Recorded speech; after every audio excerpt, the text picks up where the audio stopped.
Isang mapagpalang araw sa bawat isa sa inyo, mga minamahal naming tagapakinig. Kumusta po ang inyong mga puso? Muli, samahan ninyo ako, ang inyong lingkod, sa paglalakbay sa isang kwentong kakatok at magbibigay init sa mga ito. Sinasabi nila na ang kabutihan ay isang kandila, isang maliit na liwanag sa gitna ng malawak na kadiliman. Ngunit paano kung ang isang munting kabutihan mula sa isang batang walang-wala ay sapat na upang muling pag-alabin ang isang pusong matagal nang naniga sa kalungkutan? Halina't pakinggan natin ang unang kabanata ng kwentong ito. Ang ingay ng umaga sa Maynila ay isang musikang kabisado na ni Diwa.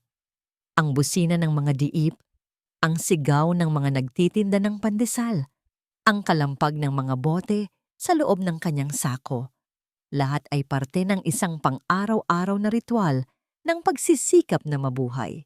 Sa edad na 10, ang kanyang mga balikat ay mas sanay ng magpasan ng sako kaysa magdala ng bag na pang-eskwela. Ang kanyang mga mata, imbes na nakatutok sa pisara, ay laging alerto sa paghahanap ng anumang bagay na may halaga sa gitna ng mga basurahan. Kumalam ang sikmura ni Diwa, isang pamilyar na paalala na ang almusal ay isang premyo, hindi isang karapatan. Ngunit imbes na malungkot, ngumiti siya. Para sa kanya, ang bawat umaga ay isang bagong pagkakataon. Isang bagong pahina para sulatan ng diskarte. Sa kabilang dako ng lungsod, sa loob ng isang mansyon na napapalibutan ng matataas na pader, ang katahimikan ang siyang musika. Sa distrito ng mga Sampaguita, ang hangin ay amoy usok at pinaghalong pawis. Sa Villa Paghilom, ang hangin ay amoy ng lumang libro at nakasarang mga bintana. Si Don Sinaglazaro ay nakaupo sa kanyang paboritong silyon sa isang silid na bihirang masikatan ng araw. Ang kanyang pangalan, na nangangahulugang liwanag, ay isang malupit na kabalintunaan sa buhay na kanyang pinili. Ang tanging liwanag sa kanyang mundo ngayon ay nagmumula sa isang pilak na picture frame sa kanyang tabi. Ang larawan ng isang babae at isang batang babae. Kapwa may mga ngiting tila nagyelo na sa paglipas ng panahon. Ang kanyang mag-ina. Hindi na niya matandaan kung kailan siya huling nangumiti ng ganoon. Bawat araw ay pareho. Gigising siya, uupo sa silyong ito, tititigan ang larawan, at hihintayin ang paglubog ng araw. Ang kanyang yaman ay hindi kayang bilhin pabalik ang mga halakhak na nawala sa mansyong yon. Ang mga pader na nagpoprotekta sa kanya mula sa mundo sa labas ay siya ring mga pader na nagkukulong sa kanya kasama ang kanyang mga multo. Sa labas ng matataas na pader ng Villa Paghilom, natapos na ni Diwa ang kanyang pag-iipon sa araw na yon. Hindi gaanong marami, ngunit sapat na para sa isang maliit na pandesal at marahil isang baso ng palamig. Sa kanyang paglalakad, pabalik sa kanyang taguan, isang espasyo sa likod ng isang lumang gusali, napadaan siya sa tapat ng malaking gate ng mansyon. Huminto siya sandali, pinagmasdan ng nagtataasang pader. Ano kayang mayroon sa loob? May mga bata kayang kasing edad niya? May malambot kayang kama? Masarap kayang pagkain? Ngunit mabilis niyang iwinaksi ang mga tanong. Ang mangarap ng ganoon ay parang pagtingin lang sa mga bituin. Maganda, pero hindi maaabot. Sa di kalayuan, isang payat na asong kalye ang lumapit sa kanya. Ang buntot ay nakapagitna sa mga hita. Ang mga mata ay puno ng takot at gutom. Pareho sila, naisip ni Diwa. Parehong nakikipaglaban. Mula sa bintana ng kanyang madilim na silid, nakita ni Don Sinag ang eksena. Isang marungis na bata, isang kaawa-awang aso. Nakita niya kung paano hinati ng bata sa dalawa ang nag-iisang piraso ng tinapay na hawak nito. Itinapon ng bata ang kalahati sa aso, na mabilis itong sinunggaban. Ang natitirang kalahati ay isinubo ng bata. Nginuyang mabuti na para bang iyon na ang pinakamasarap na pagkain sa buong mundo. Isang simpleng eksena. Ngunit para kay Don Sinag, Para sa isang pusong matagal nang nanigas, ang nasaksihan niya ay parang isang malakas na lindol. Nakalimutan na niya ang pakiramdam ng kabutihang walang hinihintay na kapalit. Sa kanyang mundo, lahat ay may presyo, lahat ay may motibo. Ngunit ang batang iyon, wala siyang makuhang kahit ano mula sa aso. Ibinigay niya ang kalahati ng kanyang pagkain dahil iyon ang sinasabi ng kanyang puso. Hindi na malaya ni Don Sinag na bahagya siyang umusog palapit sa bintana. Isang damdamin ang gumapang sa kanyang dibdib, isang bagay na hindi pamilyar, isang bagay na hindi sakit o pangungulila, pagkamangha, pagkausisa. Tinawag niya ang kanyang matagal ng driver at katiwala na si Mang Berto. Ang boses niya ay magaspang, tila hindi sanay gamitin. "Berto?" Utos niya, ang mga mata ay nakatutok pa rin sa papalayong anyo ng bata. Yung bata sa labas, yung batang may sako. "Ano po iyon, Don Sinag?" Magalang na tanong ni Berto. "Alamin mo kung sino siya," sabi ni Don Sinag. Isang bagong determinasyon ang maririnig sa kanyang tono. "At dalhin mo siya rito." Naglalakad na si Diwa palayo sa gate. Ang isip ay nasa kung paano pagkakasyahin ang kakarampot na kinita. Nang isang itim at makintab na kotse ang huminto sa kanyang tabi. Bumukas ang bintana at isang lalaking nakauniforme ang tumingin sa kanya. Kinabahan si Diwa. May nagawa ba siyang masama? "Bata," sabi ni Mang Berto. Ang kanyang boses ay hindi galit ngunit seryoso. "Pinapatawag ka ng amo ko." Napatulala si Diwa. "Ang amo? Ang may-ari ng malaking bahay?" Tumingin siya sa likod, sa malaking gate na bakal, pagkatapos ay sa lalaki sa kotse. Ang takot at pagtataka ay naghalo sa kanyang dibdib. Bakit siya? Isang hamak na batang kalye?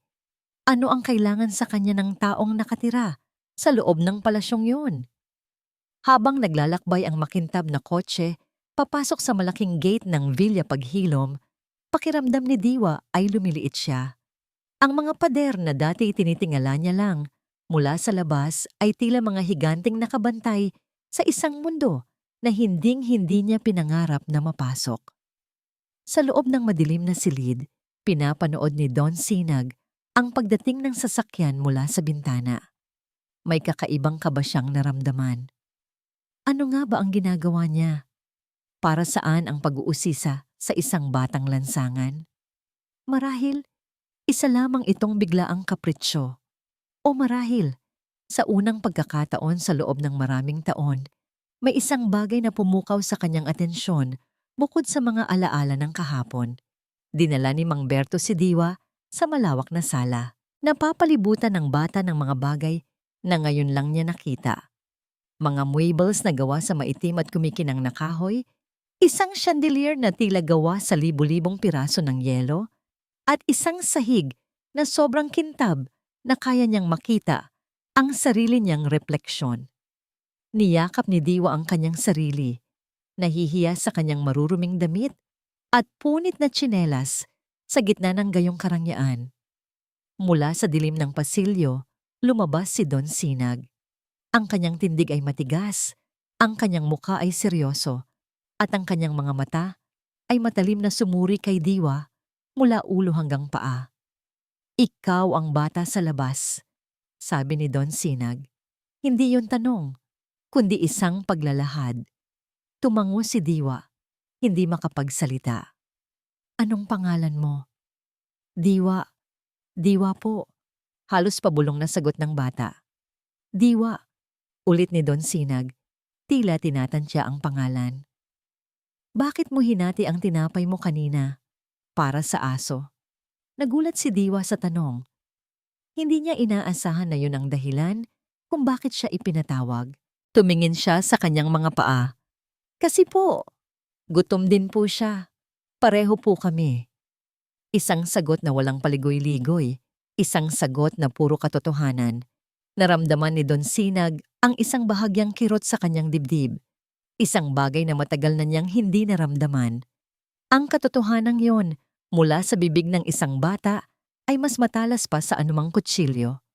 Gaano na nga ba siya katagal naging makasarili sa sarili niyang kalungkutan? Hindi siya umimik. Tinalikuran niya si Diwa at naglakad papunta sa kusina. Sumunod naman si Mang Berto. Naiwan si Diwa na mag-isa sa gitna ng malawak na sala, lalong kinakabahan. Maya-maya, bumalik si Mang Berto. "Halika, iho. Pinapahanda ka ng pagkain ni Don Sinag." Napakurap si Diwa. Pagkain? Sa malaking hapagkainan na kayang maglaman ng 20 tao, isang plato ng mainit na kanin, pritong manok, at isang mangkok ng sopas ang inihain sa harap ni Diwa. Naupo si Don Sinag sa kabilang dulo ng lamesa, tahimik na nagmamasid. Nanginginig ang mga kamay ni Diwa habang hawak ang kubyertos. Hindi siya sanay. Binitawan niya ang mga ito at ginamit ang kanyang mga kamay, maingat na kumuha ng kapiraso ng manok at kanin. Sa unang subo, hindi niya napigilan ang pagtulo ng kanyang mga luha.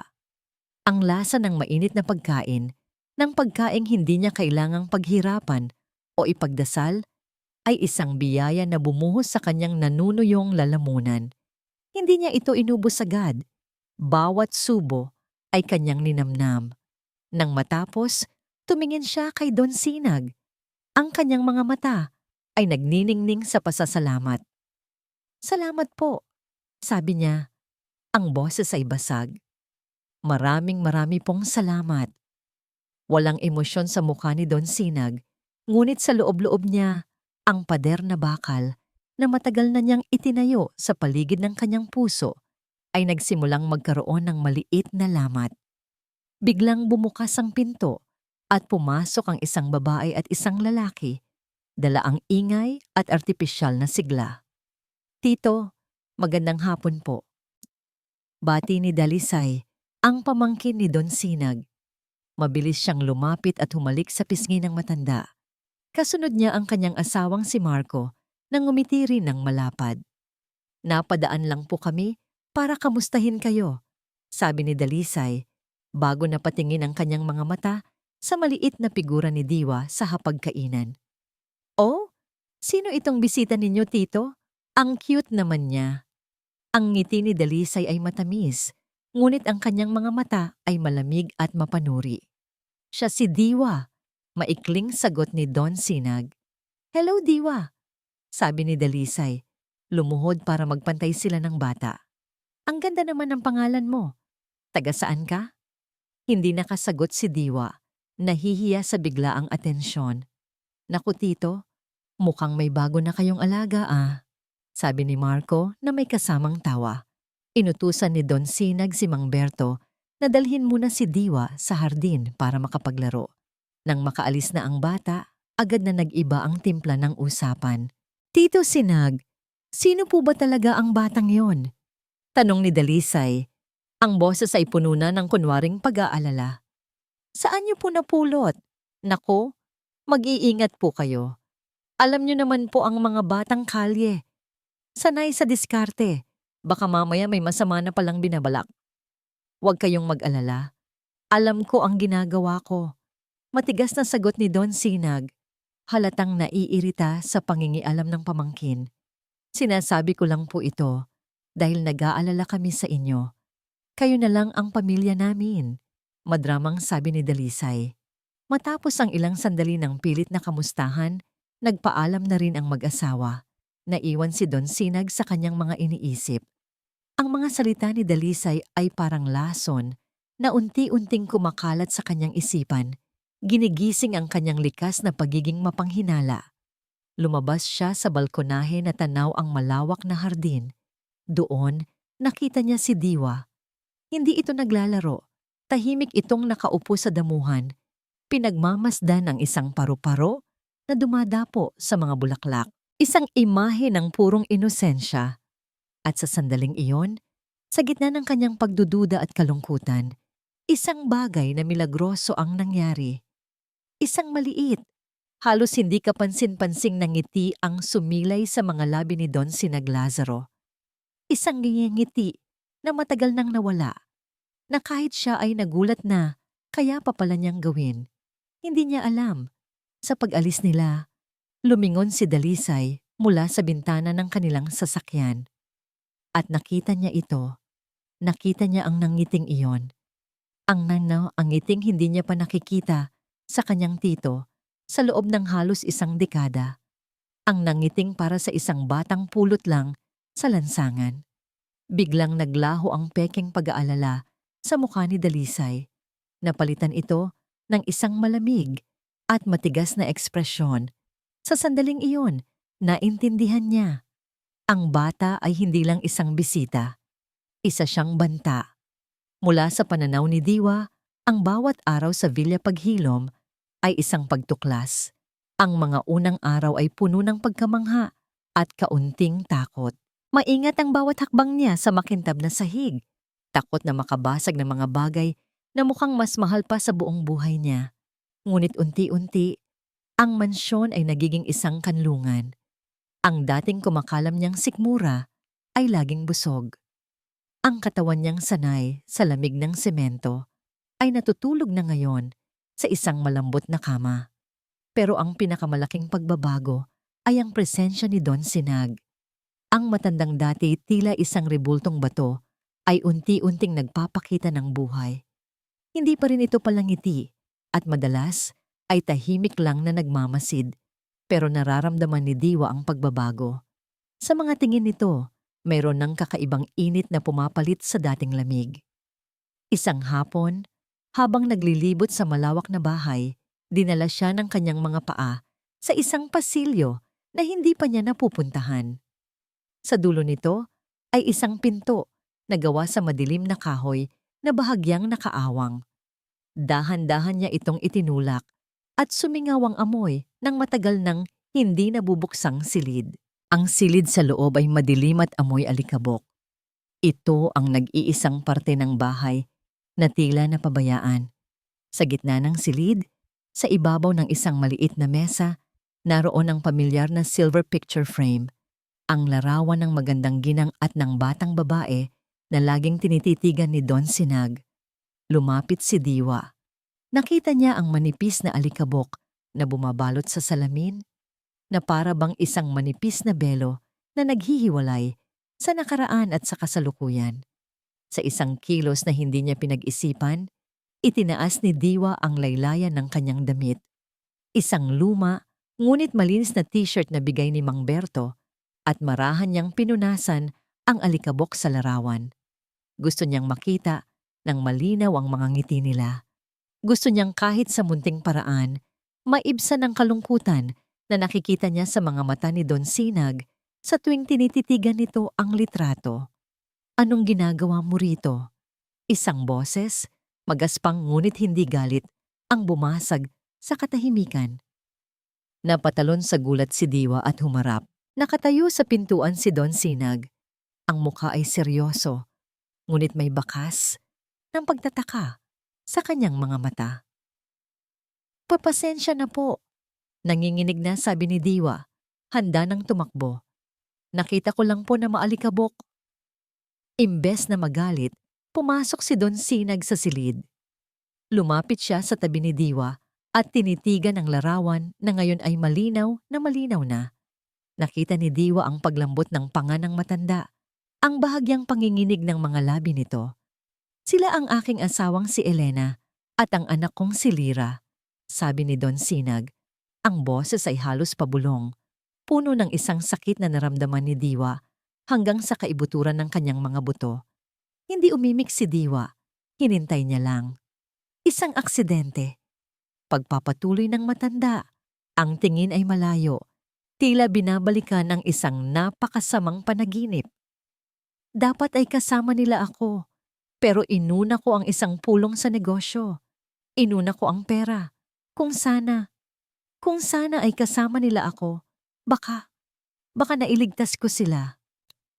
Sa unang pagkakataon, nakita ni Diwa ang kabuuan ng pader na itinayo ni Don Sinag sa paligid ng kanyang puso. At ngayon, nakikita niya ang malalaking lamat dito. Ang bawat salita ng matanda ay tila isang martilyong bumaon sa pader na yon.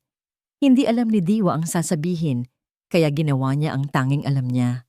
Dahan-dahan, itinaas niya ang kanyang maliit na kamay at hinawakan ang nanginginig na kamay ni Don Sinag. Isang maliit na haplos ng pagdamay. Nagulat si Don Sinag sa ginawa ng bata. Tumingin siya sa kanilang magkahawak na kamay at pagkatapos ay sa mga mata ni Diwa, mga matang hindi nang huhusga, kundi puno ng dalisay na pag-unawa. At doon, sa madilim at maalikabok na silid na yon, isang bagay ang nabago. Ang bigat na matagal nang pinapasan ni Don Sinag ay tila bahagyang gumaan. Kinabukasan, ibang Don Sinag ang nakasama ni Diwa. Isinama siya nito sa mall. Ibinili siya ng mga bagong damit at sapatos. Pumasok sila sa isang bookstore at hinayaan siyang pumili ng mga aklat pambata na may makukulay na larawan. "Mag-aaral ka, Diwa," sabi ni Don Sinag habang nagbabayad sa counter. "Simula sa susunod na pasukan, papasok ka na sa eskwela." Napatulala si Diwa. Eskwela? Isang pangarap na matagal na niyang ibinaon sa limot. Niyakap niya ng mahigpit ang binti ng matanda. Ang puso niya ay umaapaw sa pasasalamat. Naramdaman niya ang bahagyang pagtapik ni Don Sinag sa kanyang ulo, isang kilos na parang sa isang tunay na ama. Ngunit ang liwanag na nagsisimulang sumilay sa Villa Paghilom ay nag-iiwan ng mas madidilim na anino. Ang balita ng pagbabago ni Don Sinag at ang pagtrato nito kay Diwa na parang isang tunay na anak ay mabilis na nakarating kina Dalisay at Marco. Isang gabi, sa kanilang modernong condo unit, hindi mapakali si Dalisay. "Nakita mo ba ang mga litratong pinadala ng katulong? Mga bagong damit, mga libro. Marco, kinukuha na ng batang yon ang dapat na para sa atin." Galit na sabi ni Dalisay, paikot-ikot sa kanilang sala. "Relax, mahal. Baka libangan lang yon ni Tito," sagot ni Marco. Ngunit may pag-aalala rin sa kanyang boses. "Libangan! Marco, malapit nang baguhin ni Tito ang kanyang huling habilin. Sigurado ako. Hindi na natin pwedeng palampasin ito. Kailangan nating tanggalin ang bata sa eksena. Ngayon na." "Anong gagawin natin? Hindi naman natin pwedeng saktan ng bata," sabi ni Marco. Isang mapanganib na ngiti ang sumilay sa labi ni Dalisay. "Hindi kailangang saktan. Kailangan lang nating sirain. Sirain ang tiwala ni Tito sa kanya. Isang bagay na hindi niya mapapatawad." Kinabukasan, habang abala si Don Sinag sa kanyang opisina at si Diwa ay masayang nagbabasa ng bago niyang libro sa hardin, isang pangyayari ang gumimbal sa buong Villa Paghilom. Pumasok ang isang kasambahay sa silid ni Don Sinag, humahagulgol. "Don Sinag! Don Sinag! Nawawala po!" Sigaw nito. Nawawala ang paboritong kwintas ng yumaong si Elena. Isang kwintas na may pendant na diamante, ang huling regalo sa kanya ni Don Sinag na hindi nito inaalis sa tabi ng kanyang kama. Naghinala ang lahat, naghahanap. At sa gitna ng paghahanap, isa pang kasambahay ang sumigaw mula sa maliit na silid kung saan pansamantalang natutulog si Diwa. Sa loob ng luma at raterong sako ni Diwa, sa ilalim ng iilang piraso ng damit panlansangan na itinabi pa rin niya, kumikinang ang isang bagay, ang nawawalang kwintas. Ang mundo ni Don Sinag ay gumuho sa isang iglap. Ang katahimikan ng Villa Paghilom na unti-unti nang napupuno ng pag-asa ay biglang binasag ng hagulgol at pag-aalala. Mula sa kanyang opisina, naririnig niya ang komosyon, ang pangalan ni Elena na binibigkas sa gitna ng mga hikbi. Pagdating niya sa kanyang silid, ang eksena ay isang bangungot. Ang mga kasambahay ay nagkakagulo. Ang kutsyon ay nakaangat. Ang mga drawer ay bukas. At sa gitna ng lahat si Dalisay, na kararating lang kasama si Marco, ay may mukhang puno ng pekeng pagkasindak.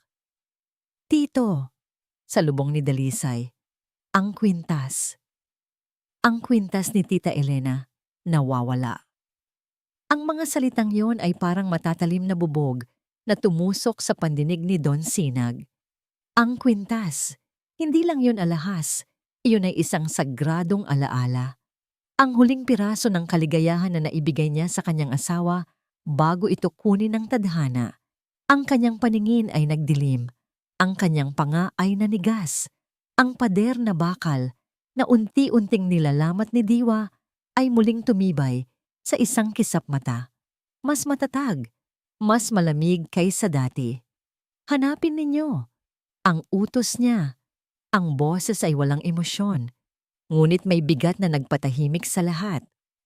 At doon, sa gitna ng paghahanap, isang sigaw ang umalingaw-ngaw mula sa guest room kung saan natutulog si Diwa. Sumunod si Don Sinag, ang bawat hakbang ay mabigat. Nakita niya ang isa sa mga katulong na nanginginig, hawak ang lumang sako ni Diwa, ako, at mula sa loob nito, sa ilalim ng mga gusgusing damit, kumikinang ang diamanteng pendant.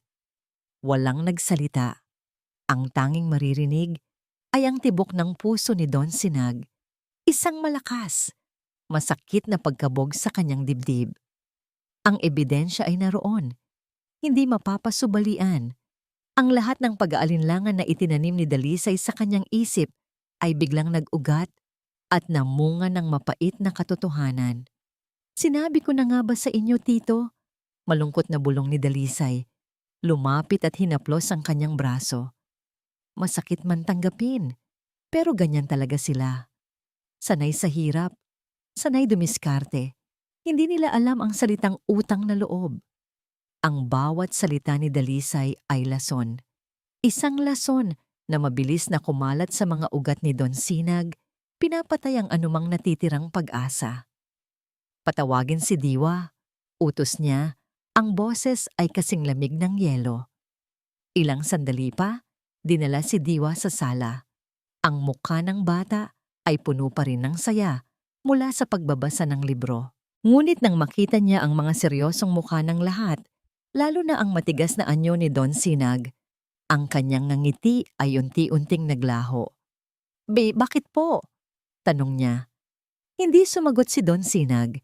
Itinaas lang niya ang kanyang kamay at ipinakita ng kasambahay ang kwintas. Nanlaki ang mga mata ni Diwa. Ang kwintas po ni Ma'am Elena. Pagkatapos ay napatingin siya sa sako.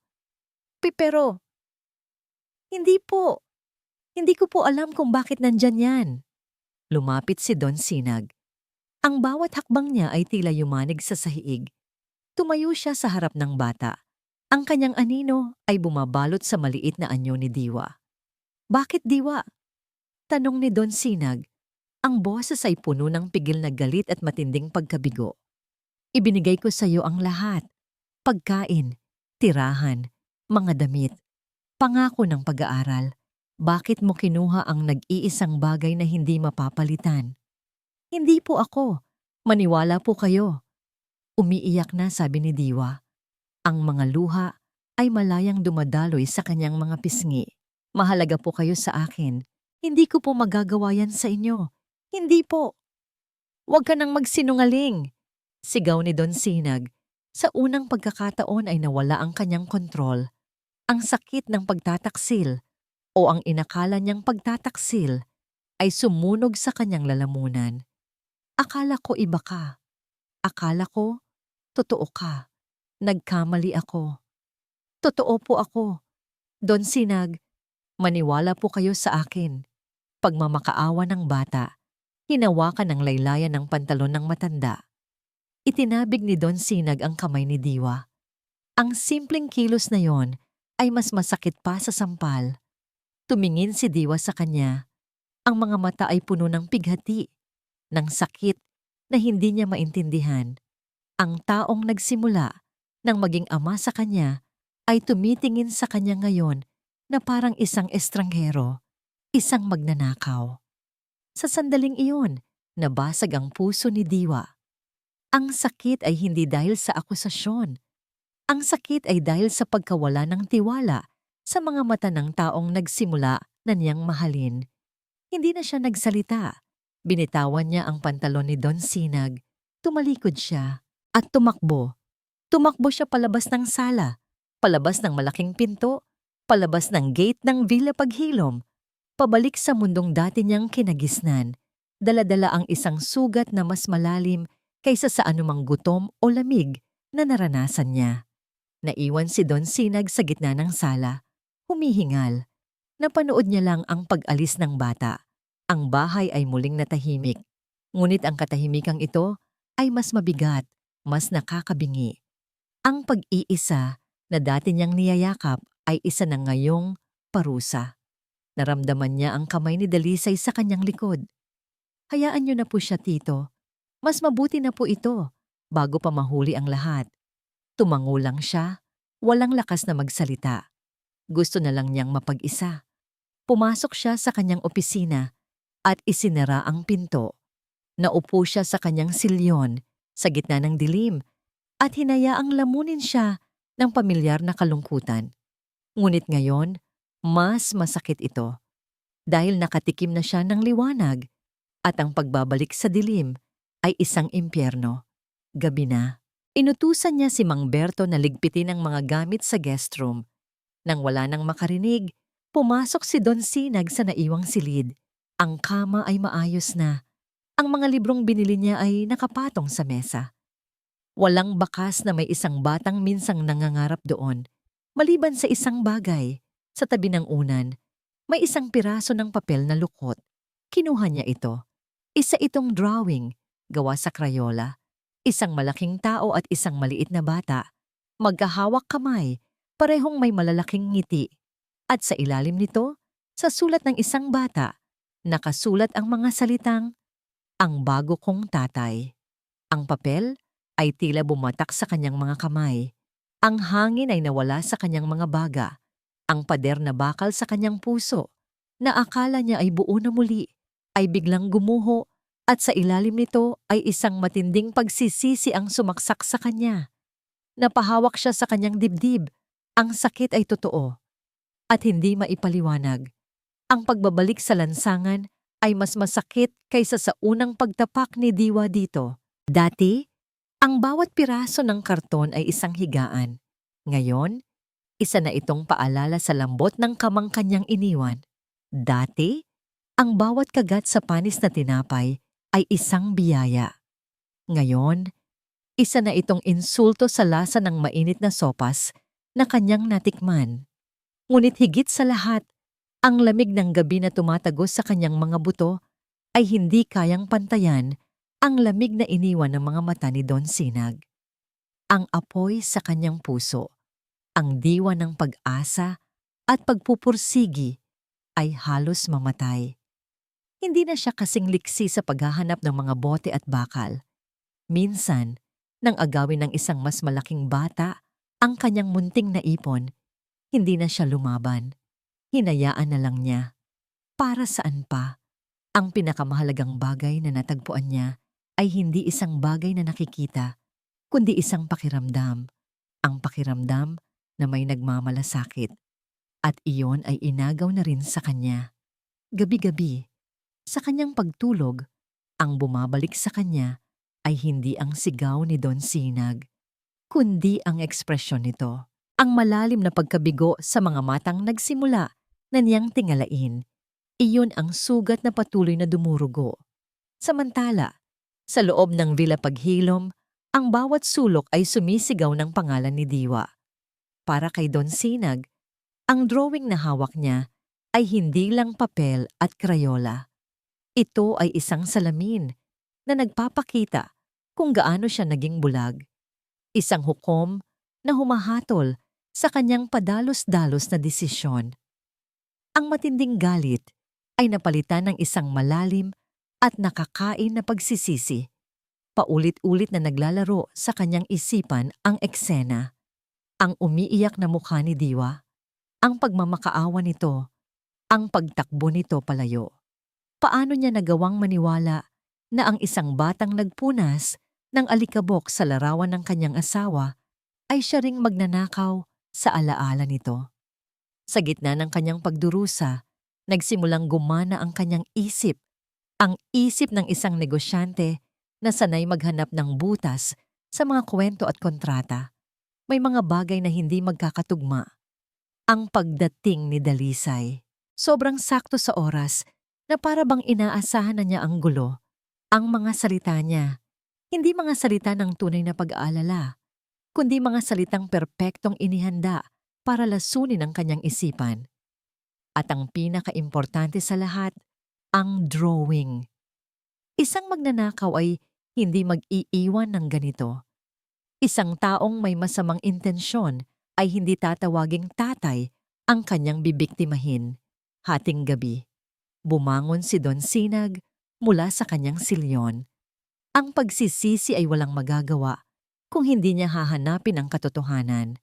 May isang lugar sa bahay na nakakakita ng lahat, ang security room. Sa ilalim ng malamlam na ilaw, mula sa mga monitor, naupo si Don Sinag. Ni-rewind niya ang recording ng CCTV mula sa araw na yon. Pinanood niya ang lahat, ang pagdating ni Dalisay at Marco, ang kanilang mga pekeng ng ngiti, ang kanilang pilit na pakikipag-usap. Pagkatapos, nakita niya ito. Habang ang lahat ay nasa sala, nakita niya sa isang monitor si Dalisay na paalis, sinasabing magbabanyo. Ngunit hindi siya pumunta sa banyong malapit sa sala. Naglakad siya sa pasilyo, sa direksyon ng master's bedroom. Ilang minuto siyang nawala sa kuha ng kamera. At pagkatapos ay bumalik siya sa sala, ang muka ay kalmado, na para bang walang nangyari. Makalipas ang 10 minuto, nagsimula ang sigawan tungkol sa nawawalang kwintas. Paulit-ulit na pinanood ni Don Sinag ang parte na yon. Ang tiyempo, ang direksyon, ang kasinungalingan. Hindi ito direktang ebidensya na kinuha ni Dalisay ang kwintas, ngunit ito ay ebidensya na siya'y nagsinungaling at may pagkakataong gawin ang krimen. At sa mundo ni Don Sinag, ang isang butas sa kwento ay sapat na para pagdudahan ang buong pundasyon nito. Isinave niya ang kopya ng video sa isang hiwalay na drive. Ang digital na anino ay nakuha na niya. Ngayon, kailangan niya ang anino na nagsasalita. Kinabukasan, maaga niyang ipinatawag si Manang Fe, ang pinakamatagal na nilang kasambahay, ang isa sa pinakapinagkakatiwalaan ng kanyang yumaong asawa. Sa loob ng kanyang pribadong opisina, kung saan walang ibang makakarinig, hinarap niya ang matandang katulong. Ang mga mata ni Manang Fe ay namumugto pa, halatang apektado pa rin sa mga nangyari. Manang Fe, simula ni Don Sinag, ang boses ay kalmado, ngunit may bigat. Matagal na kayo sa pamilya. Kilala ninyo ako. At kilala ninyo si Elena. Alam ninyo kung gaano kahalaga sa akin ang kwintas na yon. Tumango si Manang Fe, yumuko. Opo, Don Sinag. Kailangan kong malaman ang totoo. Kahit gaano kasakit. Pagpapatuloy niya. Kahapon, bago magsimula ang gulo, nakita mo ba si Dalisay? Nag-atubili ang matanda. Ang mga kamay niya ay nagsimulang manginig. Pumunta po siya sa banyo. Gaya po ng sabi niya. Tinitigan siya ni Don Sinag, hindi galit, kundi naghahanap ng katotohanan. Manang Fe, sa banyo ba talaga malapit sa sala? O sa ibang direksyon? Ang simpleng tanong na yon ay tila isang malakas na sampal kay Manang Fe. Napahagulgol siya. Patawad po, Don Sinag. Patawarin niyo po ako. Natakot po ako. Natakot saan, Fe? Nakita ko po si Ma'am Dalisay. Galing po siya sa pasilyo kung nasaan ang silid ng bata. Humihikbing pag-amin ng matanda. Nakasalubong ko po siya. Nagulat pa nga po siya nang makita ako. Tinanong niya kung nasaan ang banyo, kahit alam na alam naman niya. At bago po siya umalis, sinabihan niya po ako. Sinabihan niya po akong manahimik na lang kung ayaw kong madamay sa gulo. Ang huling piraso ng palaisipan ay nalagay na sa lugar. Isang malinaw at nakakapangilabot na larawan ang nabuo sa isipan ni Don Sinag. Ang pagnanakaw, ang pagtatanim ng ebidensya, ang pananakot sa testigo. Ito ay isang perpektong plinano na krimen na idinisenyo hindi lang para magnakaw, kundi para sirain ang isang inosenteng bata, para sirain ang namumuong pag-asa sa Villa Paghilom. Salamat, Fe, sabi ni Don Sinag. Ang boses ay wala ng bakas ng kalungkutan. Napalitan ito ng isang bagay na mas matigas pa sa bakal, isang malamig na determinasyon. Makakaasa kang walang mangyayaring masama sa'yo. Nang makaalis na si Manang Faye, naiwan si Don Sinag sa katahimikan ng kanyang opisina. Kinuha niya ang drawing ni Diwa at tinitigan ito. Ang mga nakangiting mukha. Ang mga salitang, "ang bago kong tatay." Ang pagsisisi ay naging isang nagbabagang galit. Isang galit na hindi mainit at padalos-dalos, kundi isang galit na malamig, kalkulado, at naghahanap ng hustisya. Mali siya nang palayasin niya si Diwa at itatama niya ang pagkakamaling iyon. Ngunit bago niya hanapin ang bata, kailangan muna niyang linisin ang sarili niyang bahay. Kailangan niyang harapin ang mga ahas na matagal na pala niyang inaalagaan. Kinuha niya ang telepono. Ang kanyang mga kamay ay hindi nanginginig. Bawat pagpindot sa numero ay may bigat at layunin. Nagring ito ng 2 beses bago sagutin. "Tito, napatawag po kayo? Good morning po. Kamusta po ang pakiramdam ninyo?" Ang boses ni Dalisay sa kabilang linya ay masayang-masaya, na para bang isang normal at magandang umaga lang. Hindi niya sinuklian ang pagbati. "Dalisay," sabi ni Don Sinag. Ang boses ay patag at walang emosyon. "Po, Tito. Pumunta kayo ni Marco dito sa Bilya. Ngayon din." Narinig ni Don Sinag ang bahagyang pag-aatubili sa kabilang linya. May problema po ba, Tito? Okay lang po ba kayo?" Dito na binitawan ni Don Sinag ang kanyang pain. "May mahalaga tayong pag-uusapan," sabi niya. Dahan-dahan, bawat salita ay may talim. "Tungkol sa aking huling habilin." Pagkatapos ay ibinaba niya ang telepono. Hindi na hinintay ang sagot. Ang bitag ay handa na. Pagpasok ni Dalisay at Marco sa Villa Paghilom, ang kanilang mga ngiti ay kasing lapad ng kanilang inaasahang mana. Ang pag-alis ni Diwa ay isang tagumpay, at ang tawag ni Don Sinag tungkol sa huling habilin ay musika sa kanilang mga pandinig. Ito na ang katuparan ng lahat ng kanilang plano. "Tito, ano po itong mahalagang pag-uusapan natin?" Tanong ni Dalisay. Ang boses ay puno ng matamis na pagkukunwari. Habang nauupo sila sa silyong katapat ng kay Don Sinag sa malawak na sala, si Don Sinag ay tahimik lang. Hindi niya sila pinaupo. Hinayaan niya silang tumayo na parang mga nasasakdal sa harap ng isang hukom. Sa isang malaking TV screen sa likod niya, isang itim na screen lang ang makikita. "Bago tayo mag-usap tungkol sa mana," simula ni Don Sinag, ang boses ay kasing lamig ng yelo. "Pag-usapan muna natin ang tungkol sa tiwala." Nagkatinginan sina Dalisay at Marco, bahagyang kinabahan sa tono ng matanda. "Ang tiwala, Dalisay, ay parang isang mamahaling salamin. Kapag nabasag, kahit anong gawin mong pagdikit, makikita pa rin ang mga lamat." Pagpapatuloy niya, ang mga mata ay nakatitig ng diretso kay Dalisay. "At ikaw, winasak mo ang tiwala ko." Namutla ang mukha ni Dalisay at napatingin siya kay Marco na halatang hindi na rin mapakali. "Titito, ano po ang ibig ninyong sabihin?" Imbes na sumagot, kinuha ni Don Sinag ang remote control. Sa isang pindot, umilaw ang screen. Walang tunog ang video, ngunit ang mga imahe ay mas malinaw pa sa anumang salita.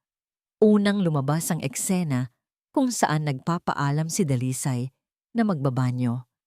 Pagkatapos ay ang kuha sa ibang anggulo, kung saan malinaw na naglakad siya patungo sa pasilyo ng master's bedroom, at pagkatapos ay sa pasilyo ng guest room kung saan natutulog si Diwa. At ang huli, ang eksena kung saan nakasalubong niya si Manang Fe. Ang takot at pagkagulat sa kanilang mga mukha. Tapos na ang video. Ang katahimikan sa sala ay nakakabingi. "Mamanipulado iyan! Hindi iyan totoo!" Sigaw ni Dalisay. Ang boses ay nanginginig. "Ang teknolohiya ay hindi nagsisinungaling, Dalisay," mahinahong sabi ni Don Sinag. "Pero ikaw, buong buhay mo, puro kasinungalingan." Doon na sumabog si Dalisay. Wala nang matamis na ngiti. Wala nang pekeng pag-aalala. Ang lumabas ay isang halimaw na matagal nang nagkukubli. Oo, ako nga ang gumawa noon. Ako nga. Umalingaw-ngaw ang kanyang sigaw sa buong mansyon. Dahil sawang-sawa na ako. Sawang-sawa na akong maging anino lang sa pamilyang ito. Anino? Naguguluhang tanong ni Don Sinag. Oo, anino. Lumapit si Dalisay. Ang mga mata ay nag-aapoy sa galit. Palagi na lang si Lira. Si Lira na magaling. Si Lira na matalino. Si Lira na paborito. Kahit patay na siya, siya pa rin ang bida. Ang lahat ng yaman na ito, dapat sa kanya. Hindi ba? At kami? Kami na nabubuhay, kami na nagtitiis sa tabi ninyo, kami ang pulot dulo lang. Ang bawat salita ay isang saksak sa puso ni Don Sinag. Hindi niya akalain na ganito kalalim ang inggit at galit na itinatago ng kanyang pamangkin. Ang perang iyon ay amin dapat. Karapatan namin iyon.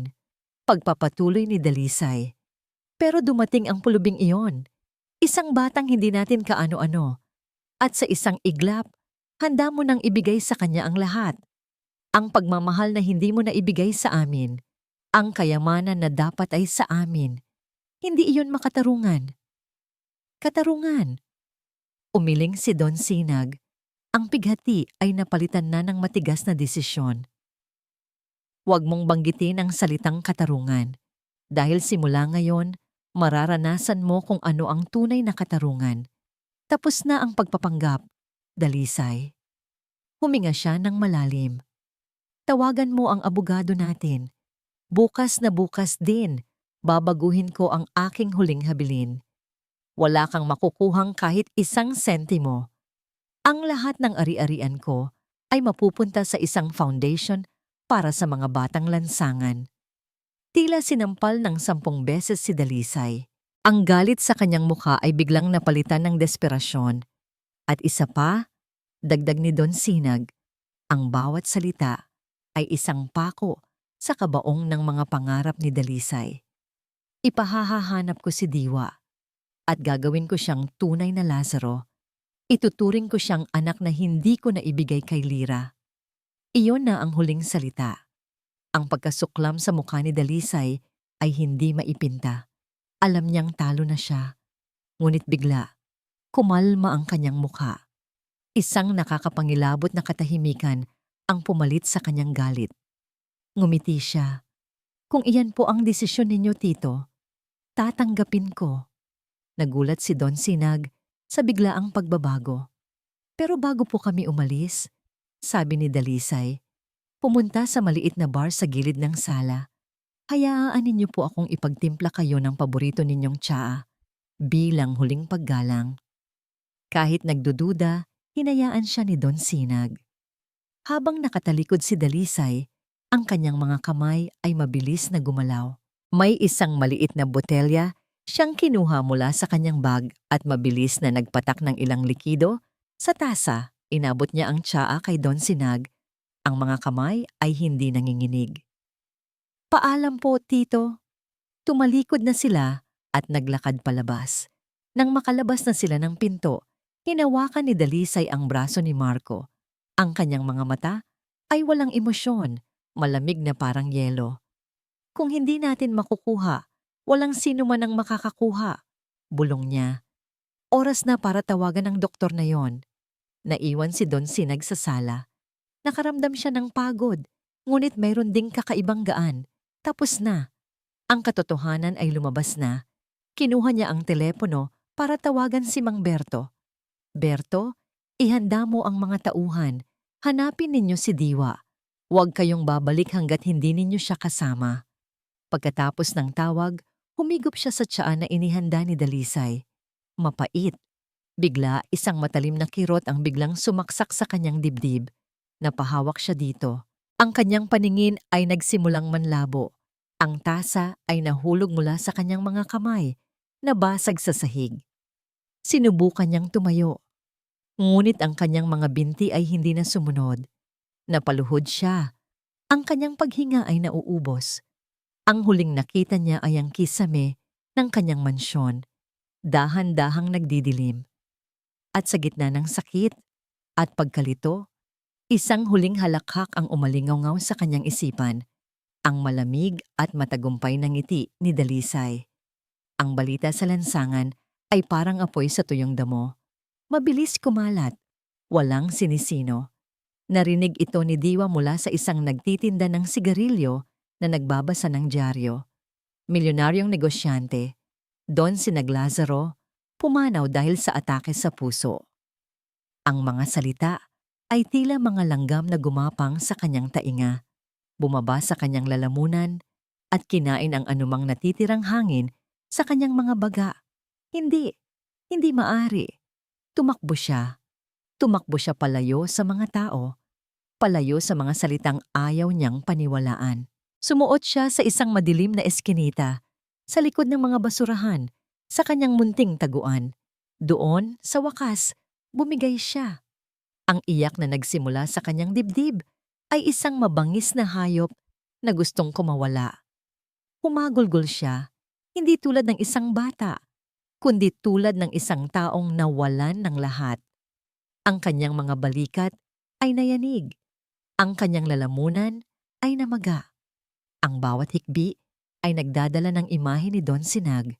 Ang seryosong mukha nito, ang unti-unting pagngiti, ang pagtapik sa kanyang ulo, ang pangako ng isang bagong buhay. Patay na. Ang bago niyang tatay ay wala na. At ang huling alaala niya rito ay ang galit sa mga mata nito, ang pagtataboy nito sa kanya. Ang sakit ay doble-doble. Ang pighati ng pagkawala ay hinaluan ng laso ng pagsisisi. Sana hindi na lang siya tumakbo. Sana ay nanatili siya at nagmakaawa pa. Baka kung nandoon siya, hindi ito nangyari. Lumipas ang maghapon, nayakap-yakap niya ang kanyang mga tuhod. Nang magsimulang dumilim, isang pagnanasa ang tumubo sa kanyang puso. Kailangan niyang makita ito. Kailangan niyang makita siya sa huling pagkakataon. Kahit mula sa malayo, dahan-dahan, na parang isang anino, tinahak niya ang daan pabalik sa Villa Paghilom. Ang bawat hakbang ay isang pagpapahirap. Ang mansyon, na minsan ay naging kanyang kanlungan, ay isa na ngayong monumento ng kanyang nawalang pangarap. Hindi na siya dumaan sa malaking gate. Nagtago siya sa mga halaman sa gilid ng pader, sa isang lugar kung saan may siwang na tanaw ang bintana ng malawak na sala. Ang mga ilaw sa loob ng mansyon ay nakabukas, ngunit ang liwanag ay malamlam at malungkot. Nakita niya ang mga taong nakaitim na damit. Nakita niya sina Dalisay at Marco, umiiyak habang kausap ang isang lalaking naka-Amerikana na mukhang abogado. Ang kanilang mga luha ay mukhang totoo, ngunit ang kanilang mga mata ay walang buhay, walang tunay na pighati. At pagkatapos, nakita niya ito. Sa gitna ng sala, sa ibabaw ng isang mamahaling kabaong na bukas, nakahimlay ang katawan ni Don Sinag. Nakasuot ito ng magarang barong. Ang mga kamay ay magkapatong sa dibdib. Ang mukha ay payapa. Ngunit para kay Diwa, ito ay isang imahe ng walang hanggang kalungkutan.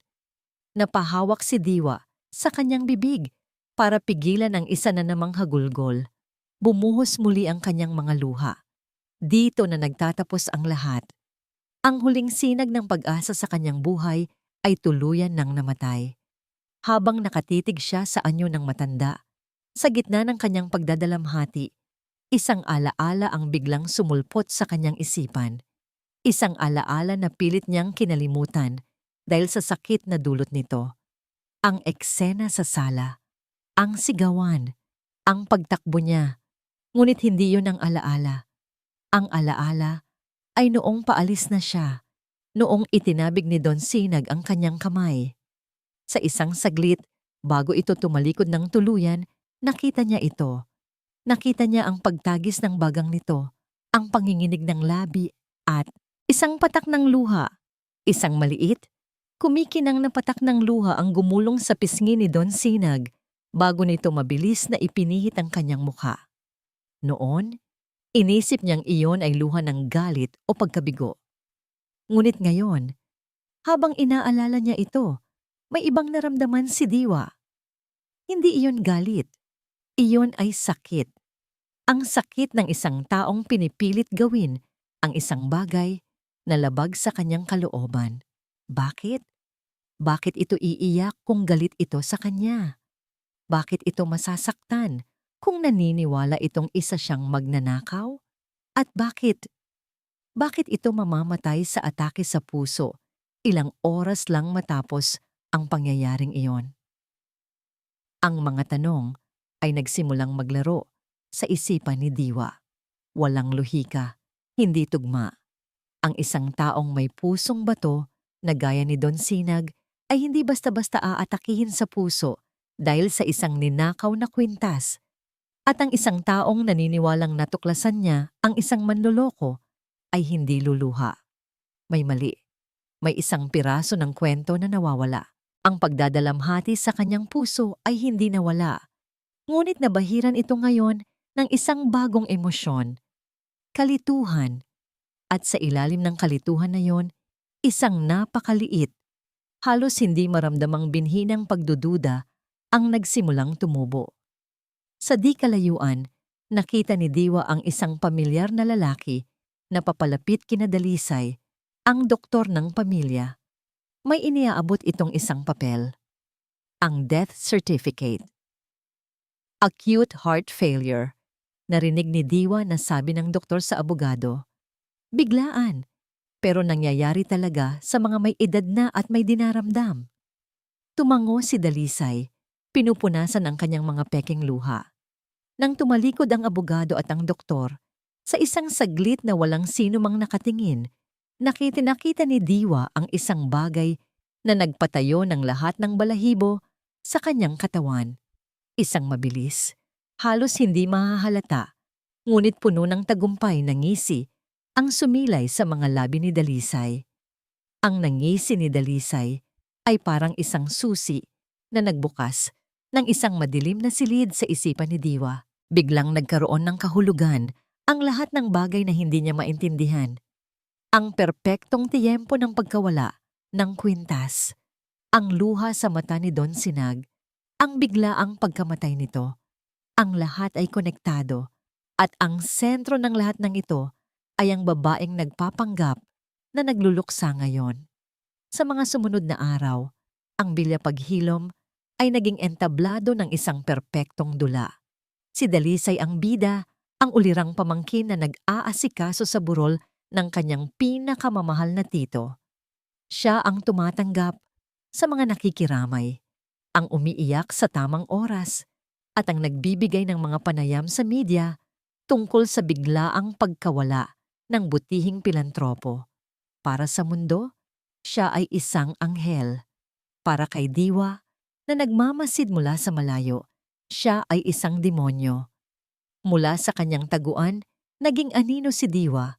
Sinusundan niya ang bawat galaw sa mansyon, at ang kanyang mga nakikita ay nagpapatibay lang sa kanyang hinala. Nakita niya kung paano sinisante ni Dalisay ang mga pinakamatapat na katulong, kasama na si Manang Fe at Mang Berto. Pinalitan sila ng mga bagong mukha na walang alam sa nakaraan, mga taong utusan lang na walang koneksyon sa yumaong amo. Isang hapon, nakita niyang dumating ang abogado. Pagkaalis nito, narinig niya ang malutong na halakhak ni Dalisay at Marco mula sa hardin. Nagbubuhos sila ng mamahaling alak, nagtatawanan, nagdiriwang, walang bakas ng pagluluksa. Ito ay isang selebrasyon ng tagumpay. Sa wakas, Dalisay, atin na ang lahat. Narinig ni Diwa na sabi ni Marco. Ang lahat ng paghihirap natin, nagbunga na rin. Sinabi ko naman sa'yo, mahal. Sagot ni Dalisay. Ang boses ay puno ng pagmamalaki. Sa tamang diskarte, kahit ang bakal ay kayang baliin. Ang mga salitang yon ay tumatak sa isipan ni Diwa. Naintindihan na niya ngayon, hindi siya pinalayas dahil sa kwintas. Pinalayas siya para mawala ang hadlang. At pinatay si Don Sinag para makuha ang mana. Isang desperadong plano ang nabuo sa kanyang isipan. Kailangan niyang may makausap. Kailangan niyang may maniwala sa kanya. Una niyang hinanap si Mang Berto. Natagpuan niya ito sa isang maliit na paupahan malungkot at walang trabaho. "Mang Berto, tulungan niyo po ako," sabi ni Diwa, humihingal. Hindi po inatake sa puso si Don Sinag. May ginawa po sila, Ma'am Dalisay. Tumingin sa kanya ang matandang driver. Ang mga mata ay puno ng awa. "Iho, Diwa, alam kong masakit. Naging mabuti sa'yo si Don Sinag. Pero tapos na. Wala na siya. At wala tayong magagawa. Pero may pruweba po ako. Nakita ko po." Pagpupumilit ni Diwa, umiling lang si Mang Berto. Pruweba ng isang bata laban sa salita ng isang doktor at ng buong pamilya? Walang maniniwala sa atin, iho. Magagalit lang lalo si Ma'am Dalisay. Mapapahamak ka lang. Itago mo na lang ang sarili mo. Sinubukan din niya sa isang pulis na nakita niya sa kanto. Ngunit nang marinig ng pulis ang kanyang kwento, isang batang kalye na nag-aakusa sa mayamang pamilya yan ng pagpatay, tinawanan lang siya nito at pinalayas. "Umuwi ka na sa inyo, bata. Huwag kang manood ng masyadong maraming teleserye." Bawat pagkabigo ay parang isang malaking bato na dumadagan sa kanyang dibdib. Walang nakikinig, walang naniniwala. Siya ay isang boses sa ilang, sumisigaw ng katotohanan na walang gustong pakinggan. Ang lahat ng pag-asa ay tila nauubos.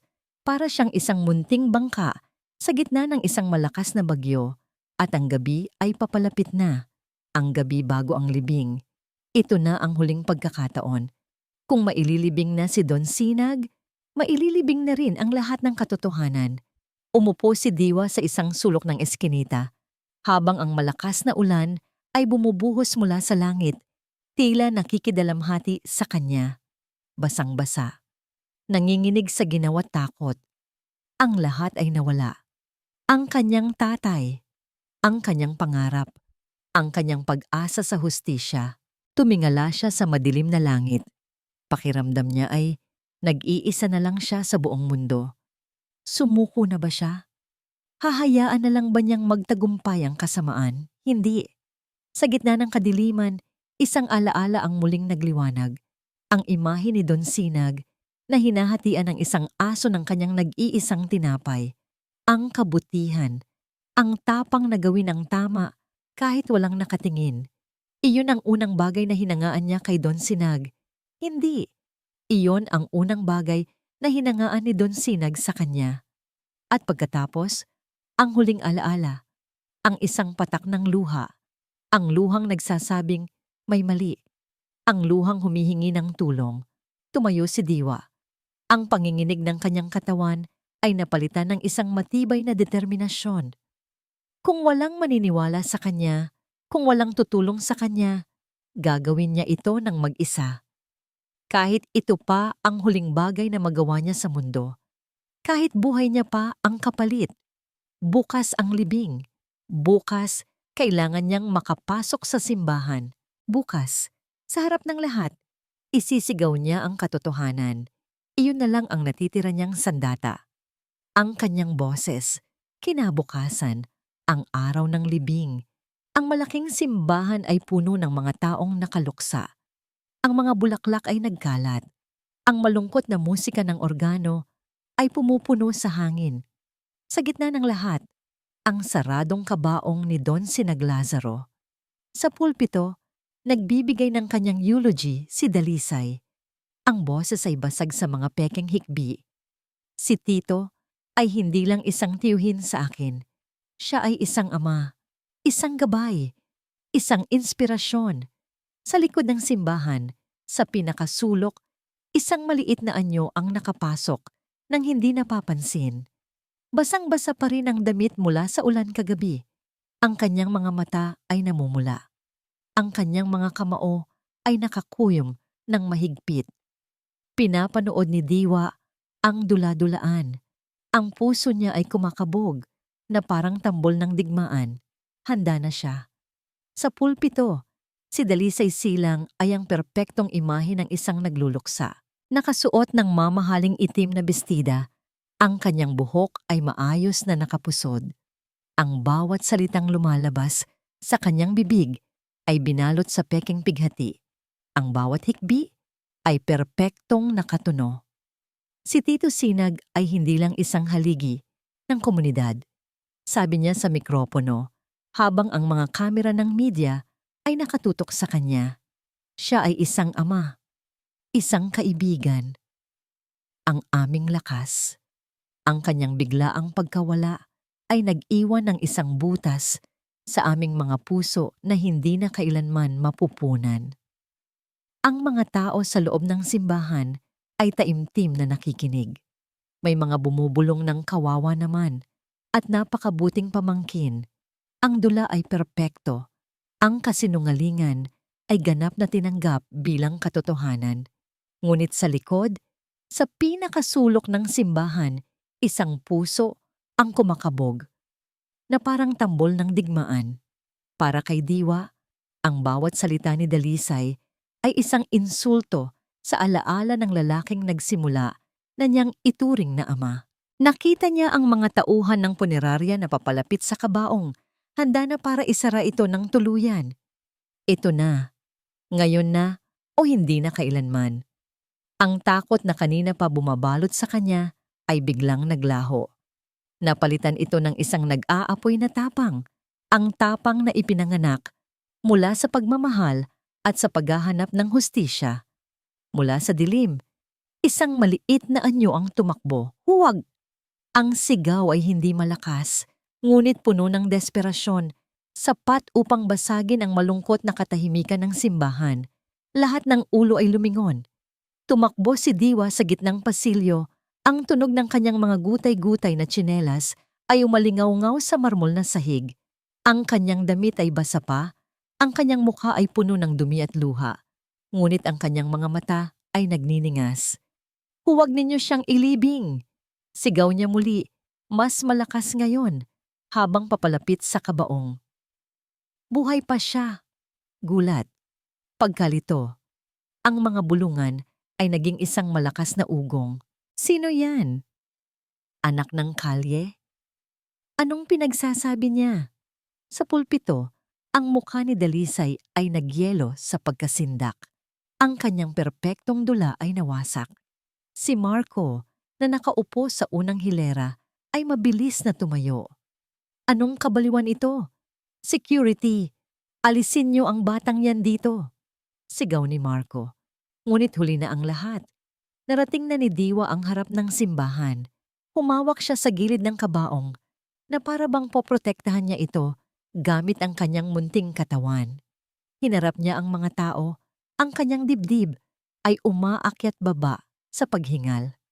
Huwag po kayong maniwala sa kanila, sigaw ni Diwa. Itinuro sina Dalisay at Marco. Hindi po siya inatake sa puso. Sila po ang may gawa nito. Nilason po nila siya. Sinunggaban ni Marco ang braso ni Diwa. Malakas, masakit. Tumahimik ka, demonyo kang bata ka. Umalis ka dito. Bitiwan niyo ako. Nagpupumigla si Diwa. Nagsasabi po ako ng totoo. Hindi po ako magnanakaw. Plinano po nila ang lahat para makuha ang pera. Itinanim po nila ang kwintas sa gamit ko para mapalayas ako. Ang mga salita ay sunod-sunod na lumabas mula sa bibig ni Diwa. Isang desperadong pagbubunyag ng katotohanan. Ang mga pulis na nakatalaga para sa seguridad ay nagsimula nang lumapit para awatin ang gulo. At bago niya ako pinalayas, humagulgol si Diwa, ang boses ay basag na. Bago po siya tumalikod, nakita ko siyang lumuha, isang patak ng luha. Hindi po iiyak ang isang taong galit lang. Iyon po ay luha ng isang taong nasasaktan at humihingi ng tulong. Ang hilaw na emosyon sa boses ng bata ay tumagos sa puso ng ilan sa mga nakikinig. Ang kwento ay napakabaliw, ngunit ang sakit sa mga mata ni Diwa ay hindi maikakailang totoo. Tama na yan, sigaw ni Dalisay mula sa pulpito. Ang kanyang pagkukunwari ay tuluyan ng gumuho, napalitan ng purong pagkasuklam. Isang baliw na batang kalye, huwag kayong maniwala sa kanya. Kunin niyo na siya. Nang akmang hihilahin na ng mga pulis si Diwa, isang boses ang pumigil sa kanila. Isang boses na kalmado, may awtoridad at hindi inaasahan. Sandali. Isang matandang lalaki na nakasuot ng eleganteng barong ang tumayo mula sa karamihan. Siya si Dr. Armando Guzman, isang respetadong cardiologist at isang dating kaibigan ng pamilya Lazaro. Lumapit siya, ang kanyang mga mata ay nakatutok hindi sa nagwawalang si Dalisay, kundi sa umiiyak na si Diwa. Doktor, ano po ito? Tanong ng pamilyar na doktor ng pamilya, na halatang kinakabahan. Naideklara na siyang patay. May death certificate. Hindi pinansin ni Dr. Guzman ang doktor. Tumingin siya sa hepe ng pulisya. Opisyal, alam kong ito'y labag sa protocol, pero ang sinasabi ng batang ito, gaano man kahirap paniwalaan, ay kailangang bigyan ng kahit isang segundo ng konsiderasyon. Ang pagmamakaawa sa kanyang mga mata, hindi yan gawa-gawa lang bago ninyo tuluyang isara ang kabaong. Bilang isang doktor at kaibigan ng yumaong si Sinag, hinihiling kong payagan akong suriin siya. Isang beses lang. Ang buong simbahan ay natahimik. Ang hiling ay hindi ka panipaniwala. Ngunit ang reputasyon ni Dr. Guzman ay walang bahid. Nagkatinginan ang mga pulis. Ang sitwasyon ay naging mas komplikado. Hindi maari. Protesta ni Dalisay. Walang hiyaan na ito. Huwag ninyong babastusin ang alaala ng aking tito. Ngunit ang kanyang pagtutol ay nagbigay lang ng mas maraming pagdududa. Ang hepe ng pulisya, nakakita ng sapat na dahilan para maghinala, ay gumawa ng desisyon. Okay, doktor, pero mabilisan lang. Utos niya sa kanyang mga tauhan. Walang aalis. I-secure ang lugar na ito. Sa gitna ng nakakabinging katahimikan, lumapit si Dr. Guzman sa kabaong. Kinuha niya ang isang maliit na penlight mula sa kanyang bulsa. Ang lahat ng mga mata ay nakatuon sa kanya. Dahan-dahan, marahan. Itinaas niya ang talukap ng mata ni Don Sinag at itinutok ang maliit na sinag ng ilaw dito. Isang segundo, 2, 3. Walang nangyari. Nagsimulang bumuntong hininga ng ginhawa si Dalisay. Ngunit hindi inalis ni Dr. Guzman ang ilaw. Tinitigan niya itong mabuti. At pagkatapos, nakita niya ito. Isang napakaliit, halos hindi mahahalata. Ngunit tiyak na isang bahagyang pag-urong ng pupil. Isang reaksyon na imposible sa isang taong patay na. Itinuwid ni Dr. Guzman ang kanyang tayo. Humarap siya sa hepe ng pulisya at pagkatapos ay sa buong simbahan. Ang kanyang mukha ay puno ng pagkabigla at hindi makapaniwalang pagtuklas. Diyos ko, bulong niya, bago nagsalita ng malakas at malinaw. Tama ang bata, hindi pa siya ganap na patay. Ang simbahan ay sumabog sa kaguluhan. Ang mga salita ni Dr. Guzman, hindi pa siya ganap na patay, ay parang isang bombang sumabog sa gitna ng taimtim na seremonya. Ang mga tao ay nagtayuan, nag-usisa at hindi makapaniwala. Ang mga kamera ng media ay nag-flash na parang kidlat, nakatutok sa kabaong, sa doktor at sa nagpupumiglas na sina Dalisay. Hindi totoo yan, sinungaling, bayaran ng doktor na yan. Sigaw ni Dalisay, ang kanyang mukha ay nabalot ng purong takot. Sinubukan niyang tumakbo, ngunit hinarang na siya ng mga pulis. Hold it right there, ma'am. Sabi ng hepe ng pulisya, ang boses ay matigas na. You and your husband are not going anywhere. Sa isang iglap ang eksena ay naging mabilis. Dumating ang mga paramedic, maingat na inilipat si Don Sinag mula sa kabaong papunta sa isang stretcher. Ang doktor ng pamilya na kasabwat ay sinubukang tumakas sa gitna ng gulo, ngunit itinuro siya ni Dr. Guzman. Siya, hawakan niyo siya. Siya ang pumirma sa pekeng death certificate. Ang pagpupumiglas ni Dalisay, ang pagmumura ni Marco, ang pagmamakaawa ng doktor, lahat ay naging isang maingay na eksena ng pagbagsak. Nakita ni Diwa ang pagposa sa kanilang mga kamay. Nakita niya ang paglaho ng kanilang kapangyarihan. Ang hustisya, na kanina lang ay isang imposibleng pangarap, ay nagaganap na ngayon sa harap ng kanyang mga mata. Para kay Don Sinag, Ang mundo ay isang panaginip, isang mahabang, madilim na panaginip kung saan siya ay isang bilanggo sa sarili niyang katawan. Naririnig niya ang lahat, ngunit hindi siya makagalaw. Nararamdaman niya ang lahat, ngunit hindi siya makasigaw. Narinig niya ang sigaw ni Diwa sa simbahan. Ang bawat salita ng bata ay parang isang sinag ng liwanag na tumagos sa kanyang madilim na kulungan. Buhay pa siya. Narinig niya ang pagtanggi ni Dalisay. Narinig niya ang boses ni Armando Guzman. Narinig niya ang kaguluhan. At sa gitna ng lahat, ang boses ni Diwa ang nagsilbing angkla sa kanyang lumulubog na kamalayan.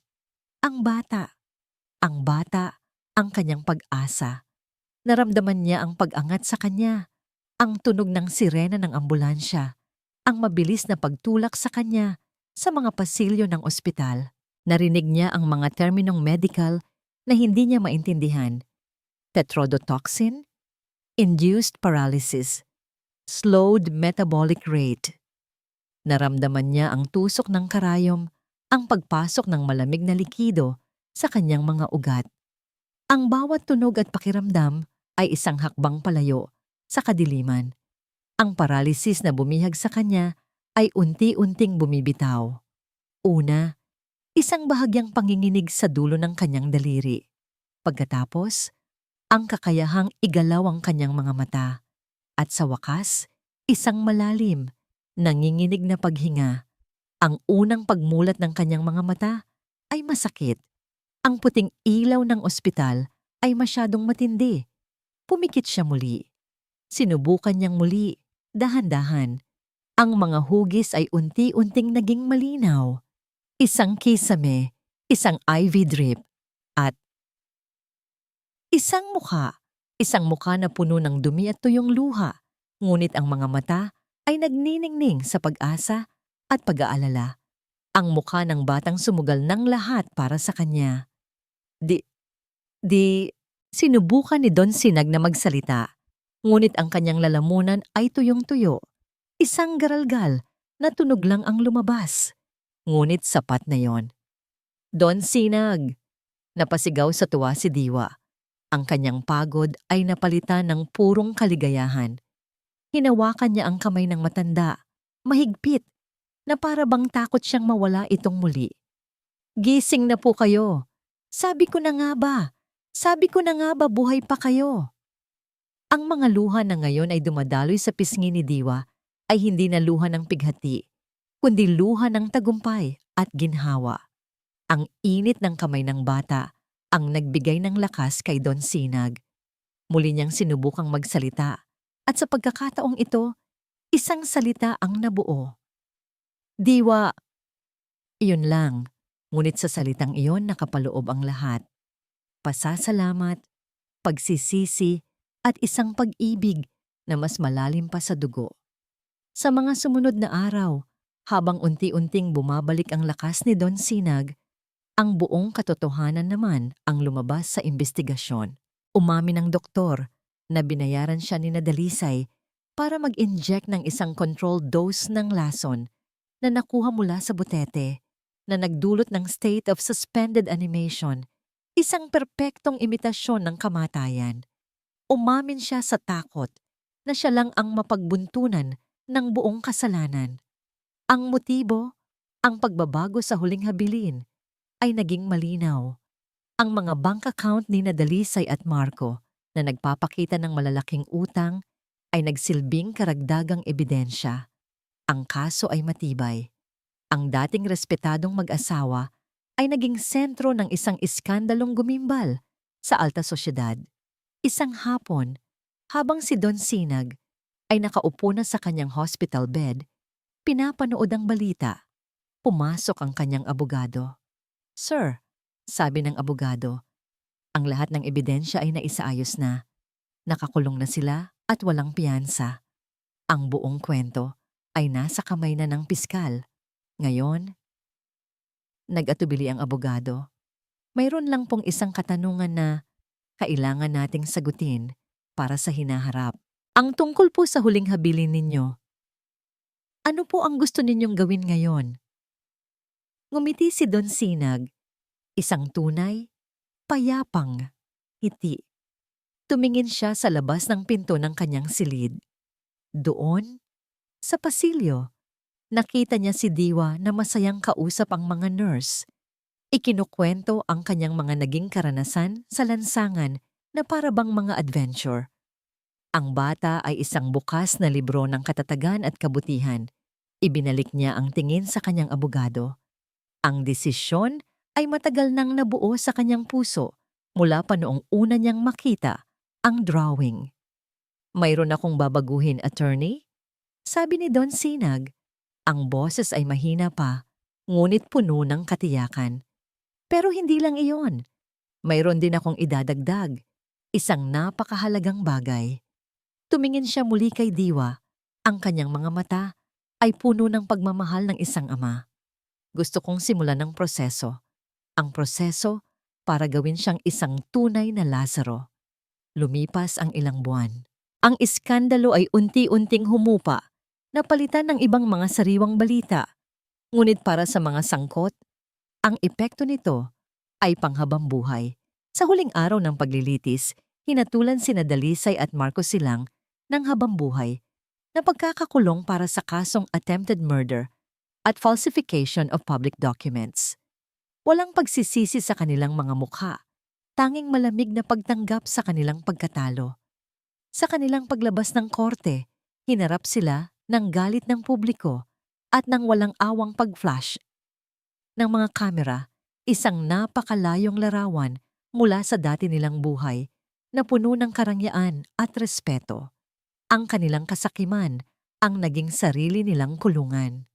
Sa kabilang banda, ang Villa Paghilom ay dumaan din sa sarili nitong pagbabago.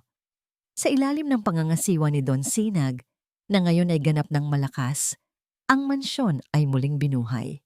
Ipinatanggal niya ang matataas na pader na bakal at pinalitan ito ng mas mababang bakod na napapalibutan ng mga bulaklak. Ang madidilim na kurtina ay pinalitan ng mga puting tela na hinahayaang pumasok ang liwanag ng araw. Ang dating amoy ng kalungkutan at alikabok ay napalitan ng amoy ng bagong pintura, sariwang bulaklak at nilulutong pagkain. Ang Villa Paghilom, na dati isang musoleo ng mga alaala, ay isa na ngayong tahanan. At sa puso ng tahanang yon ay si Diwa. Isang umaga, sa isang maliit at simpleng opisina sa City Hall, isang mahalagang seremonya ang naganap. Walang media, walang mga bisita, tanging sila lang dalawa ni Don Sinag, ang kanilang abogado, at isang hukom. "Sa kapangyarihang ipinagkaloob sakin," sabi ng hukom, nakangiti, "ay formal ko nang idinedeklara na si Diwa Malonzo ay legal na kinikilala bilang anak ni Ginoong Sinag Lazaro. Mula sa araw na ito, ang kanyang magiging pangalan ay Diwa Malonzo Lazaro." Tumingin si Don Sinag kay Diwa na nakatayo sa kanyang tabi, suot ang bago nitong uniforme sa eskwela. Ang mga mata ng bata ay nagniningning na parang mga bituin. "May pangalan ka na, anak," bulong ni Don Sinag. Ang boses ay puno ng emosyon. Hindi na napigilan ni Diwa. Niyakap niya ng mahigpit ang kanyang tatay. Sa unang pagkakataon, ang salitang iyon ay hindi na isang pangarap na isinulat sa isang pirasong papel. Ito na ay isang katotohanan. "Salamat po, tatay," umiiyak na sabi ni Diwa. "Salamat po." Ang kanilang bagong buhay ay simple, ngunit puno ng kahulugan. Sa umaga, personal na inihahatid ni Don Sinag si Diwa sa eskwelahan. Sa hapon, tinutulungan niya ito sa kanyang mga takdang aralin. Natuklasan niya ang isang bagong uri ng kaligayahan sa mga simpleng bagay, sa pagbabasa ng libro ng magkasama, sa paglalaro ng chess, kung saan laging nananalo si Diwa, at sa paglalakad sa kanilang hardin. Isang hapon, habang nagdidilig sila ng mga halaman, nagpasya silang magtanim ng isang bagong puno sa gitna ng hardin. Isang puno ng nara, simbolo ng katatagan. Habang naghuhukay sila ng lupa, magkatabi, Nagsalita si Diwa. Tay, naalala niyo po ba yung una nating pagkikita? Paano ko makakalimutan? Sagot ni Don Sinag, ngumiti. Isang marungis na bata na hinatian ng isang aso ng kanyang tinapay. Alam niyo po, Tay, pagpapatuloy ni Diwa, noong araw na yon, ang tanging pangarap ko lang ay magkaroon ng sapat na pagkain para sa susunod na araw. Hindi ko po akalain na ang isang pirasong tinapay ay magdadala sa akin dito. Huminto sa paghuhukay si Don Sinag. Tumingin siya sa kanyang anak, ang puso niya ay umaapaw sa pagmamahal. Mali ka, Diwa, sabi niya, ang boses ay seryoso ngunit malambing. Hindi ang tinapay ang nagdala sa iyo rito. Ang puso mo. Ang puso mong mas mahalaga pa sa lahat ng yaman ko. Inilagay niya ang kanyang kamay sa balikat ni Diwa. Alam mo anak, madalas iniisip ng mga tao na ako ang nagligtas sa iyo. Pero ang totoo, ikaw ang nagligtas sa akin. Ikaw ang nagturo sa akin kung paano mabuhay muli. Magkayakap sila doon, sa gitna ng hardin, sa ilalim ng sikat ng araw. Ang lahat ng sakit ng nakaraan ay tila naghilom na, naging isang peklat na lamang na nagpapaalala sa kanilang pinagdaanan. Ilang taon ang mabilis na lumipas. Ang maliit na puno ng nara ay lumaki at yumabong. Ang batang si Diwa ay naging isang matangkad at matalinong binatilyo. Laging nangunguna sa klase. Laging may pusong handang tumulong sa kapwa. Ang Lazaro Foundation na itinatag ni Don Sinag ay nakatulong na sa libu-libong batang lansangan. Nagbibigay sa kanila ng pagkakataon na minsang ipinagkait kay Diwa. Isang araw, bumisita sila sa isang ospital na pinupondohan ng kanilang foundation.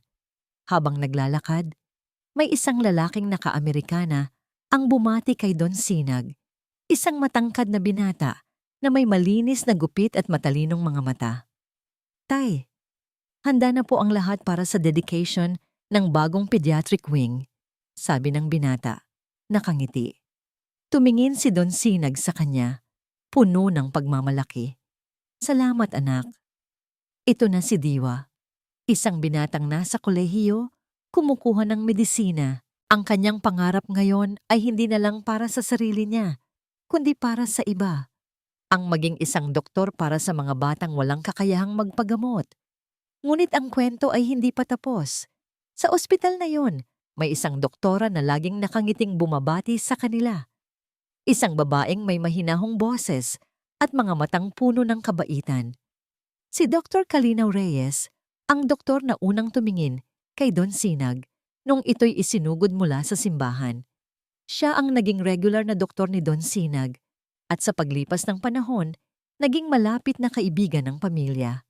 Isang kaibigan na unti-unting nagbukas muli sa puso ng matandang byudo.